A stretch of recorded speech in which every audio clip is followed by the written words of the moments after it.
हे गाईज नमस्ते, कशा आहात तुम्ही सगळे? मस्त ना. आज आपण बटाट्याच्या चकत्या कशा करायच्या आहेत सोपी व टेस्टी पाहणार आहोत. चला तर सुरुवात करू. असे 4 बटाटे घ्यायचे आहेत.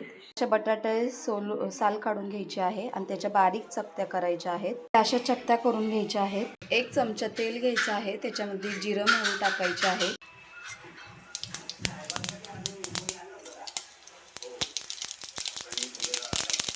त्याच्यात बटाटा टाकायचा आहे, हळद टाकायची आहे, त्याच्यात अर्धा चमचा मिरची पावडर टाकायची, हळद टाकायची आणि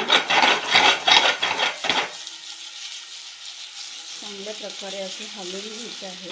क्रिस्पी करायचे आहेत आपल्याला बटाट्याचे. मीठ टाकायचं आहे, चमचा धन पावडर टाकायची आहे. नंतर त्यात थोडासा मॅगी मसाला टाकायचा. याच्यात कोथिंबीर टाकायची आहे.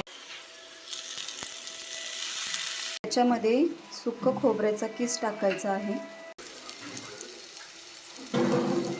5 ते 10 मिनिटं याला वाफेवर शिजून द्यायचं आहे. हे बघू शकता आपला क्रिस्पी बटाटा चकत्या तयार झालेल्या आहेत. लहान मुलंही आवडीने खातात. तुम्ही नक्की करून बघा, खूप मस्त लागतं चवीला. सोपे आणि लवकर होणारी भाजी आहे. नक्की ट्राय करून पहा.